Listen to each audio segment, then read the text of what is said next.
I think I'm going to protect trade here. Don't really want to increase the production of slaves. That doesn't sound like a good time for anyone involved.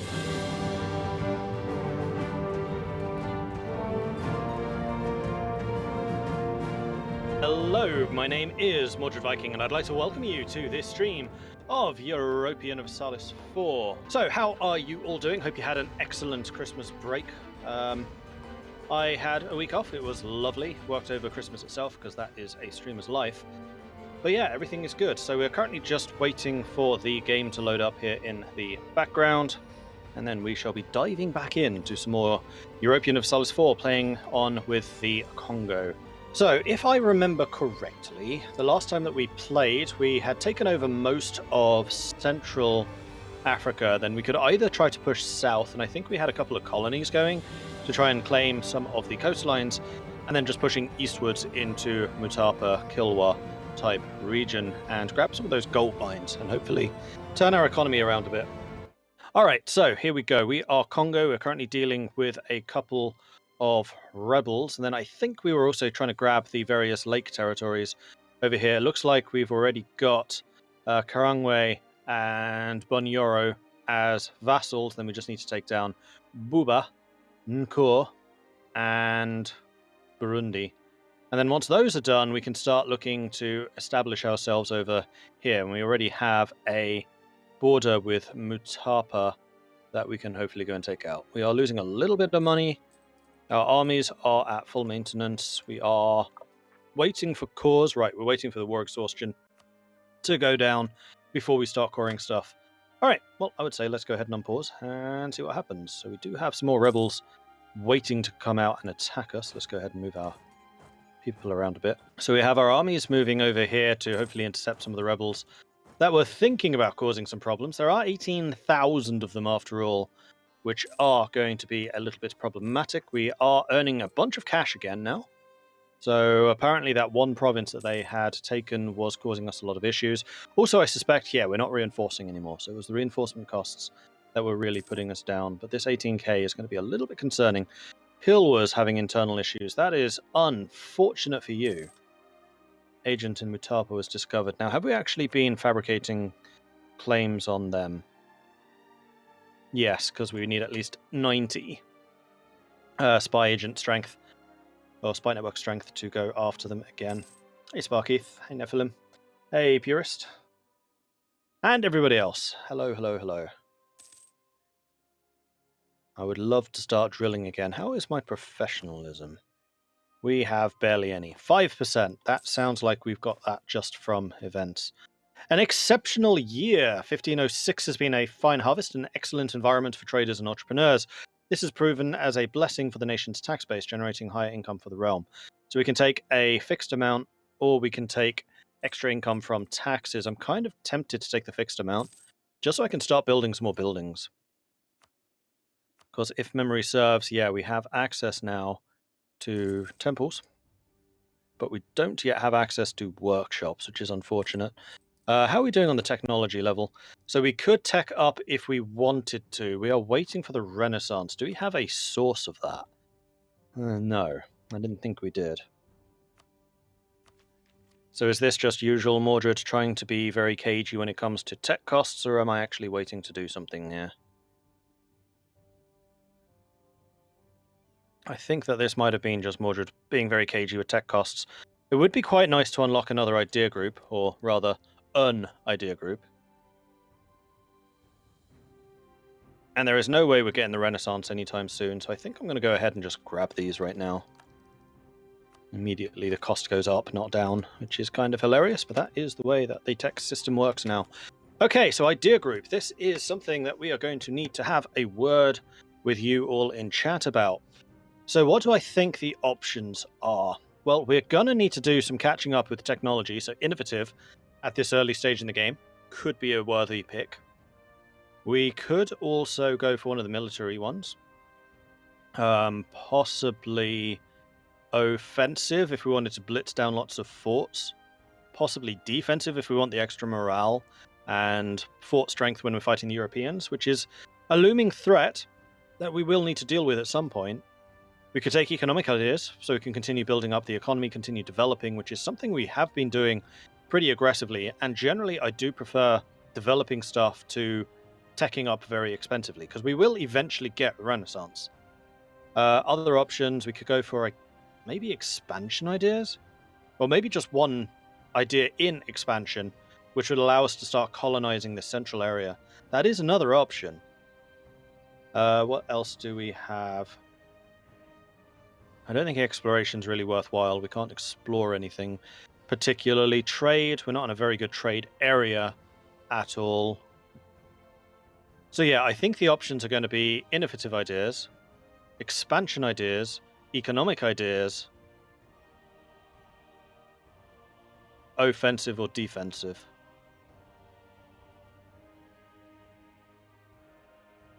So those 5.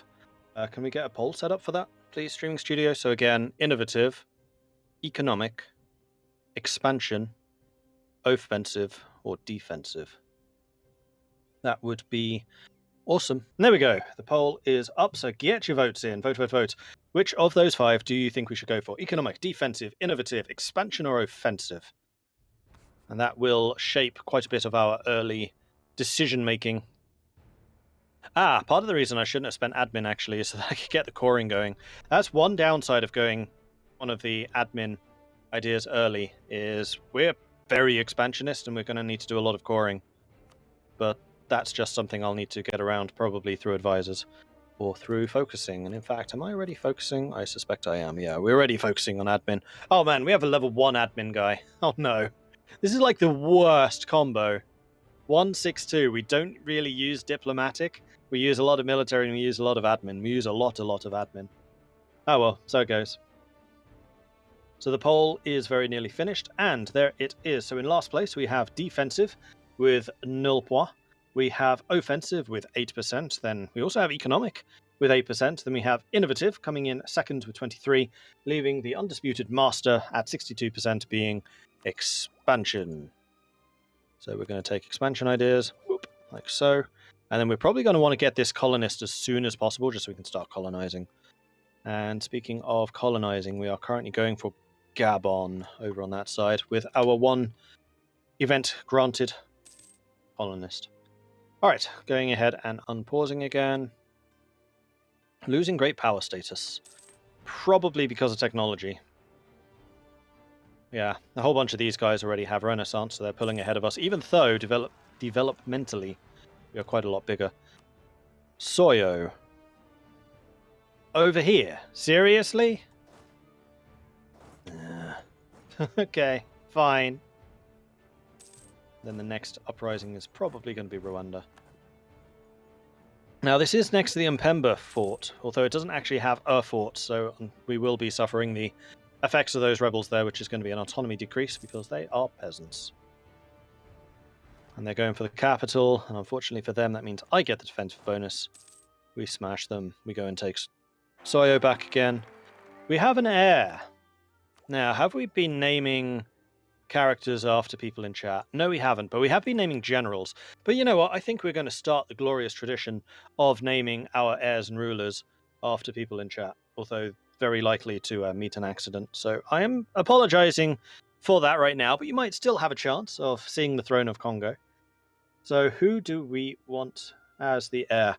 If you put your name in chat from now, or just say me, pick me, pick me, pick me, then I'll go with whoever's first. So whoever gets in there first with me, pick me, pick me, pick me, is who we will select as this rather terrible heir. Pick me, that is Browse. B-R-A-U-5-E. Whoops, that did not work. B-R-A-U-5-E. There we are. I'm waiting for a good one. Yeah, probably wise, because I'm not going to lie. We're going to go on a bit of a campaign to try and get rid of him. And in fact, we have the prestige to do it now. Well, I hope you enjoyed your time on screen. Oh man, we are 67. Disinheriting this guy is a bit of a risk, seeing as the wife is 60. Oh, do we want to get rid of him? Because I'm not sure we'll get another heir.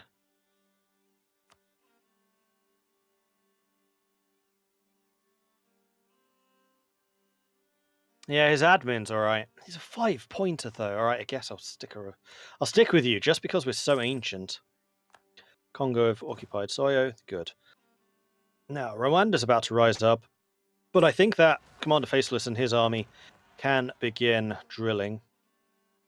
Revolt in Ndunga, and we gain population Gabon. Nice. You can go and start drilling, and you go and take them out. Cool. Okay, so we are going to want to go after these guys sometime soon, but we want to stay at peace until the war exhaustion's gone down and until I can start coring this stuff. And the reason we are waiting is because war exhaustion dramatically increases coring costs. So you can see there, almost 14% war exhaustion from just 4.6 war exhaustion. Sorry. 14% war exhaustion modifier increase on the coring cost because of 4.5 war exhaustion. It is a big increase. And it was even worse when we had like 10. Those are some more rebels. I can't get to that. Yes, I can. We can go through you. And in fact, we'll help you go and deal with those rebels as well. Natives in Gabon adopt Congolese culture. Good. Gabon is growing quite nicely. And we would need 400 points to get the next colonist. And there we go. He rose up. We're going to let your armies go and deal with them while I go and deal with the uprising. Profiteering in Mwata Kumbana. So we can either get trade power or goods produced. Where is Mwata Umbawa? Mwata is a slave-producing, not trade center. Has a little bit of trade power. I think I'm going to protect trade here. Don't really want to increase the production of slaves. That doesn't sound like a good time for anyone involved. And we're dealing with the rebels. Nice. And your army came and helped out as well. That's very good of you. In fact, I want to stay here so I can retake Uganda. And with that, slowly but surely, we are getting rid of these rebels, which is excellent. Tiny little bit of consolidation required. Do we have truces with these guys? We don't with you, we don't with you, and we don't with you. Well, that's interesting. And how is the Liberty Desire of these guys? They are fine. Enhanced reputation, increased Diplo rep. So Burundi, as it turns out, actually kind of likes us, and they would, in fact, accept Vassalization if we make an alliance with them. And I don't really see any reason not to do this. And we got a regency. But we do still have a consort, which means that we are still going to get those people coming through. So we need to increase our relations with you to 190, which we should be able to do pretty easily, as long as we don't pick on any of your neighbors. Now, with a new ruler, we need to choose a new cult. And we only have one choice, because we are limited to one because of our estate choices. We have got the Embrace Singular Cult, which is basically going to mean that we always have to take Mawari. And that is fine, because Mawari gives extra discipline, which makes us extra fighty. And then we also have national decisions. We can have religious sacrifices, which will give us more prestige at a cost of stability cost. Sure. And we can do this one as well, which is prestige in exchange. Oh, religious sacrifices is just good. So this undoes some of the penalties from Vision Quest and gives us even more prestige. Cool. So little Browse Lukendi is just 2 years old, so we're going to need to wait several years before you are able to rise up. And that's true. Yeah, the Regency is going to be good for quite a while, and our Regent is excellent. That's a 13 points. She's one of the highest characters I think we've had. So Queen Consort for 14 years, while Browse comes of age, works just fine for me. Okay, so we could theoretically get the colonist now. Is there any reason I wouldn't want to do this? What's my force limit? I know we're at it. We are very much under it. So we could hire a bunch more soldiers and then just start colonizing. Or we save our admin to pay for this. No, let's start with the colonizing. Let's get expansion idea going. And I think we might just go and grab these, or should we just grab these? Let's take a look at what's available. So we get livestock, tropical wood, slaves, copper, iron. Is there any of these that have gold? 3% chance of gold. Or we go down here. We're still 3%. 6% in Bemba. 0% in Luangwa. Alright, so I think we're going to go ahead and colonize Bemba. That is a 4,000 native province, so I'm going to want maybe 6,000 soldiers just standing by, ready to stomp on anyone who steps out of line. And then let's go and get another temple. Is there anywhere worthy of doing? Yeah, Luango is worth getting. We'll go ahead and do that, just to make sure that our finances continue to be excellent. Then we'll merge all of our troops together and we'll move into Bemba as soon as they are ready. How do you decide where to put temples and workshops? Well, it's mostly just on raw numbers. It's wherever is highest. As a baseline, I don't generally put buildings anywhere where I'll generate less than 0.1.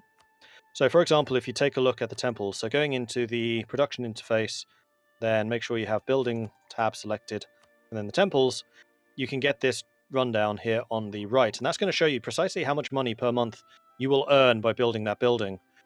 So make sure you have it filtered so the numbers are at the top, the big numbers are at the top, and then you basically just run down this list until it's 0.1. Anything lower than that, and as you can see, there's quite a few that are lower than that, I'm just not going to bother building them there. We might later, as we start to build up the development, and as taxation bonuses generally increase, then we might start building some more temples around, but generally it's not really worth building less than that. Rebels up in Bemba, those were just the natives rising up, but our army is there to prevent them. We are losing innovativeness, but there is no real chance of us not losing innovativeness. We could actually go up in Miltech, which would give us access to the next military unit type, and I think we probably want to do this. Okay, let's take a look. Well, before we do that, let's just remind ourselves what our army looks like. So we have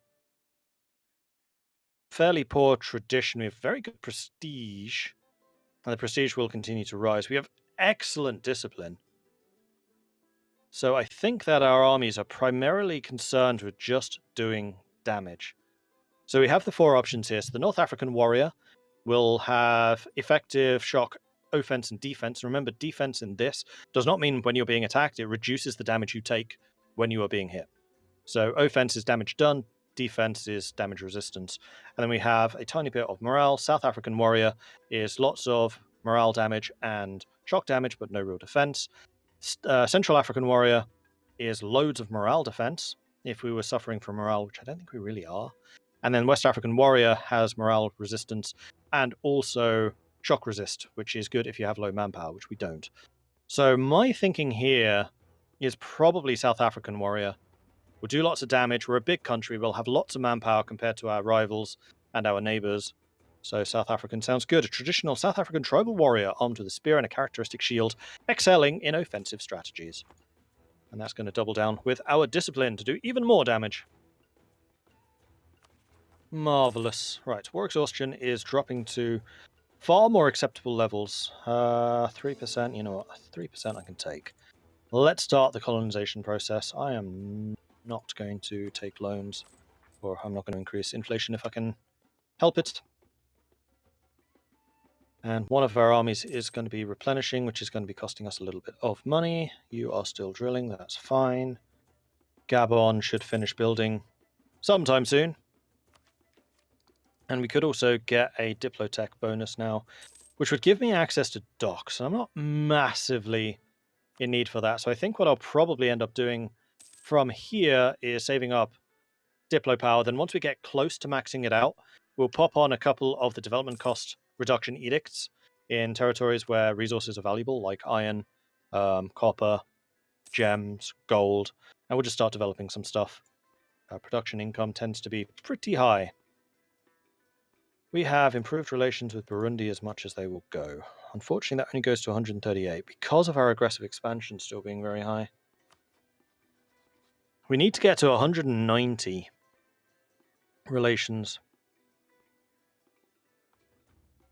We could send them a gift for another 25, which would be 160 something.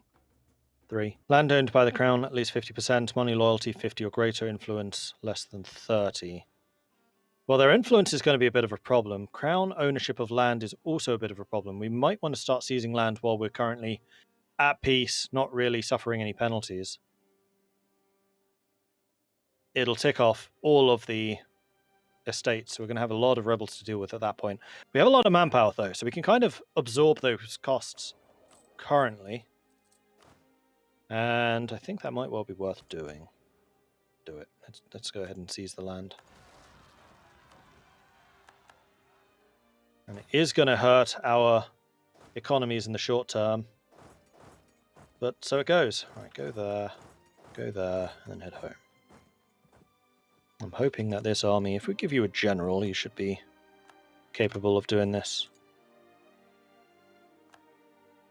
Though those are noble rebels, they are going to have cavalry. Nah, we're fine. And unfortunately, rebels do inherit your nation's discipline levels. They don't inherit combat ability, which is one of the reasons that I personally feel like combat ability is superior to discipline, because your rebels don't get it. But it does mean that our rebels are going to hit a bit harder than perhaps they should. Which is why separatist rebels who don't inherit your stats, they instead inherit the stats of whichever nation they're trying to separate out into, are generally a bit easier to fight than your own. And done. So we can now vassalize Burundi. Nice and easy way of expanding. And done. Awesome. So that is another vassal under our influence then. So we still need to take out Buha, who really dislike us, so we're not going to be able to do that peacefully. And we also need to take Encore, who also really don't like us. These two are allied to each other, so as long as you are not allied with anyone big, no, we can just co-belligerize either of you. So I think what we'll do is attack Ruguru and then co-belligerize Encore. Now, do we have claims on your territory? Yes. Yes. Yes. Well, that makes that easy. Let's bring your army over here. Let's grab this army, put Faceless back in charge, and bring you over here. And then we'll just go and stomp these guys. Probably just annex them outright. As I don't think any of these are going to really care about aggressive expansion earned from attacking them. What religion are you down there?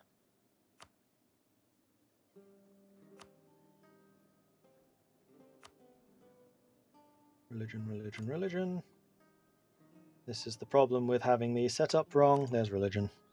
So yeah, these guys are Sunni, they're fetishist. Sunni are not going to care about the fate of the fetishist nations, so we should be able to take them out fairly easily. No longer considered a great power. Well, it looks like we got Burundi just in time, because that would have been rather more difficult to do if we were not a great power. I like real-time combat like Stellaris. I don't like the giant figures showing combat. It's just how it's shown. I mean, you don't really have any control over Stellaris battles either, so functionally they're the same thing. It's just you have more flashy lights zooming around than in this. It's all about the setup before the battle itself, as opposed to you actually taking tactical control over anything. Otherwise, it's similar. The merchant classes are increasingly upset over taxes, corporations, port duties, navy requisitions, trade and customs policies. They threaten to relocate their wealth elsewhere if we fail to create a less hostile environment for commerce in Congo. So we can lose Diplo power, or we can lose mercantilism. Well, as a rule, I never like losing mercantilism, so I'll take the Diplo power hit. And now, I do believe that we can go ahead and declare war on you. We are co-belligerizing Encore. We're going to say that taking Bushibi is the goal. No, we're going to say that taking Rugu is going to be the goal. Oh wait, that's for my minion. No, I want it myself. Ba-bam! And so it goes. War has begun. There is no escape. Oh, apparently there is an escape. Well, we can't be having that now, can we?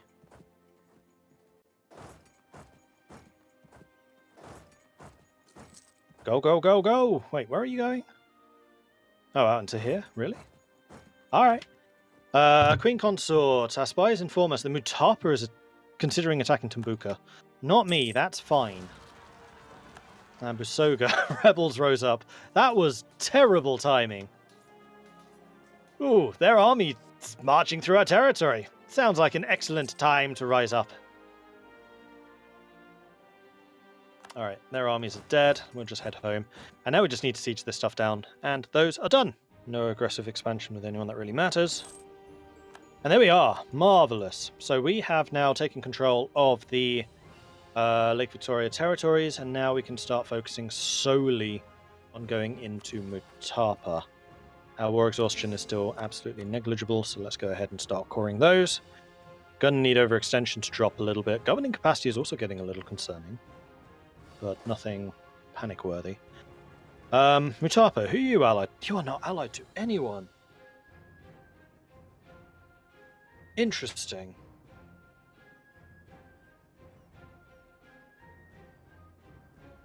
So I might as well just go and take a giant bite out of you. Right? What's my aggressive expansion at this point? Go into the coalition map mode, we take a look. So Mutapa's got a little bit, probably just because they're worried about us. Burundi's got a bit, but that doesn't matter, you're a vassal. Moravi's got a little bit, and little guy up here, Tumbuka, does. But Tumbuka's at war with Mutapa and is about to get annexed. So I think what I'm going to do is we're going to start moving our troops down here to basically angle ourselves for war against Mutapa while they're diplomatically isolated. Sounds like a plan to me. How many troops does Mutapa have? 17,000 in the field with 13,000... No, other way around. 17,000 manpower, 13,000 troops. We have 21,000, so we're just bigger.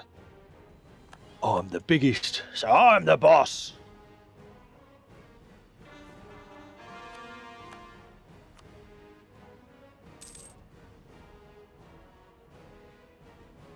And Gabon is still being worked on. We're going to need to keep our army in Bemba. Especially now that we're going to be at war with Mutapa, who are effectively on the border with them. Who's that? Benin. Oh, I thought I saw like a Portuguese ship there or something for a minute. I mean, it's 1513. I feel like we should have seen the Europeans by now. But we still have no contact with Europe.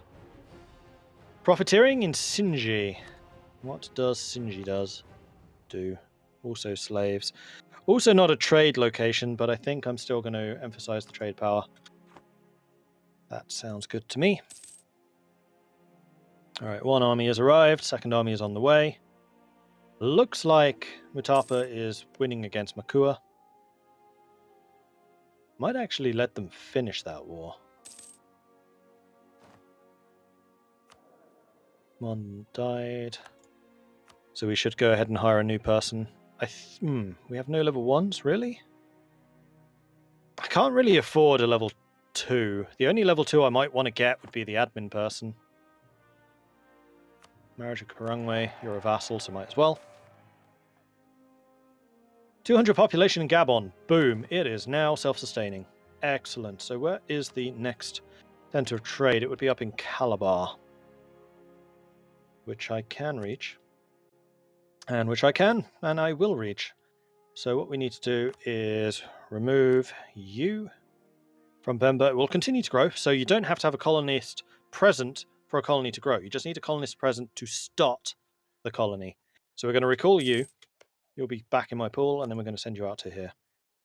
And the reason I am prioritizing Calabar is because it is a natural harbor, which means it will have a center of trade there. So moving our armies north, they'll probably have to fight natives in Cameroon, because they are super aggressive. And Noop got noped. Aha! My land, not yours. And there we go. We are starting to colonize Calabar. So, are we ready for this war against Mutapa? Mutapa are allied to Makua, and they took out Tumbuka, which is just small land for me to take. So, yes, I think we're going to go for Mutapa. We're going to say that Sangwe is going to be the war goal, because it's right next door. We have 44,000 troops against their 17. 117,000 manpower. Versus 45,000.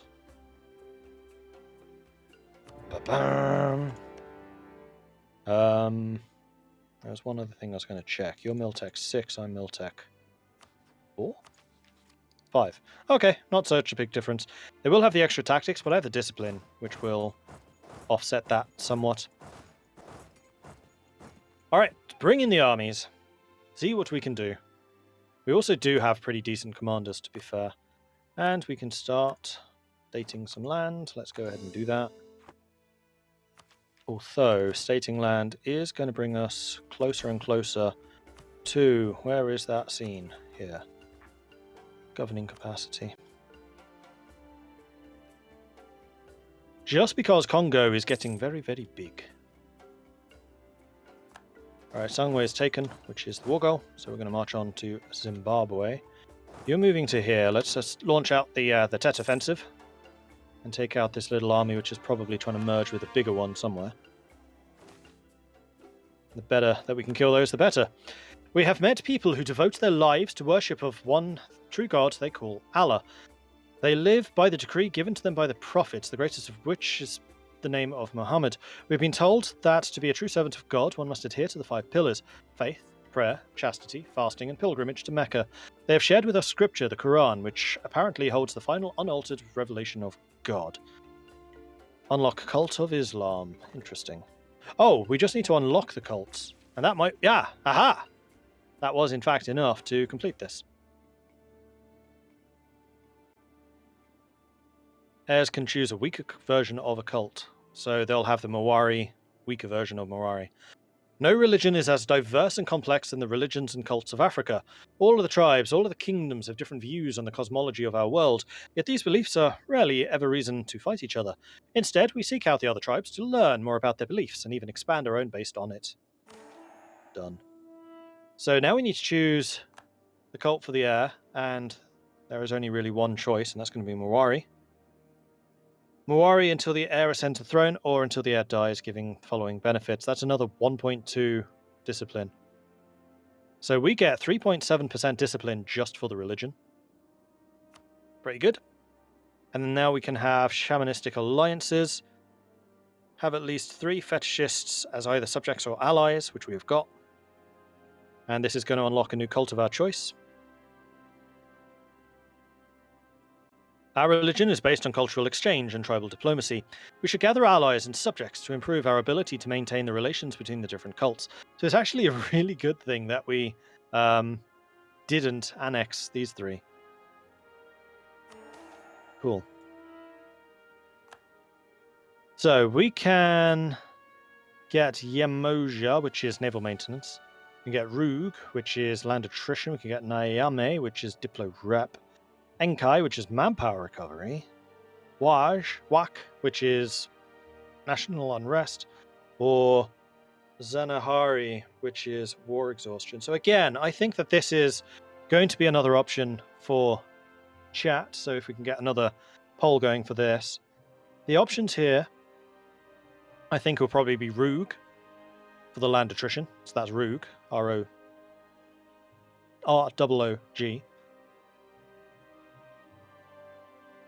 Enkai, which gives us more manpower recovery. And Enkai is probably the strongest of these options, which give us the manpower recovery plus 15%.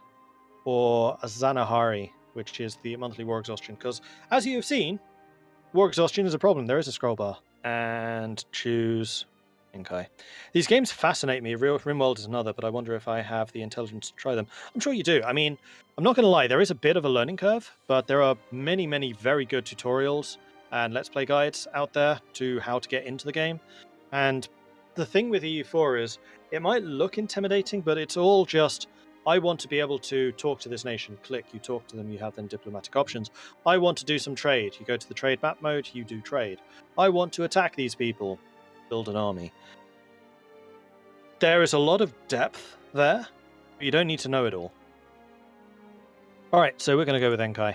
Here we go, and done. Marvellous. So we are currently sieging their territories down. Our minions are coming in to give a hand. And I'm also going to say, hey, subjects, I would like for you to go and siege stuff, because they are going to have a lot of one province A lot of unguarded provinces, which you lot can just blanket siege. And it looks like Mutapa is desperately trying to raise some more troops, so we're going to go on another Tet offensive, and we're going to take them out. Sale of titles. We can make 200 ducats, but the Merchants Guild gains land. Or we gain some admin power, and the money estates gain loyalty, but the merchants lose it. I like money. So let's take their money. Because we're going to have a whole bunch of new territories which are going to need things built in them soon. Where are your armies? We also need to go and siege down Makura. Actually. In fact, you guys are doing that already, so I'm not going to waste manpower here. Ah, there's their armies. Okay, found you! Let's go and send our army up there before they go after Bemba and burn my colony. Zimbabwe's walls have been breached, 21% chance of taking it, so that is just a matter of time. And there we go, Zimbabwe has fallen. So I think what I'm going to do is I'm going to split you up. We're just going to start sieging these bits. And then the rest of this is basically just chasing their armies down. They've already sieged all of that. I was wondering where on earth their armies were, because I know they have quite a few troops kicking around somewhere. And they have very kindly decided to split their armies. So we're going to be fighting in the hills. What's my maneuver? 0. What's yours? 1. Is Commander Faceless any better? Yes, Faceless is significantly better. And we are also losing Diplo power. So we need to go and do some development. We're going to sort this by what's cheap. And then we are just going to develop territories with goods.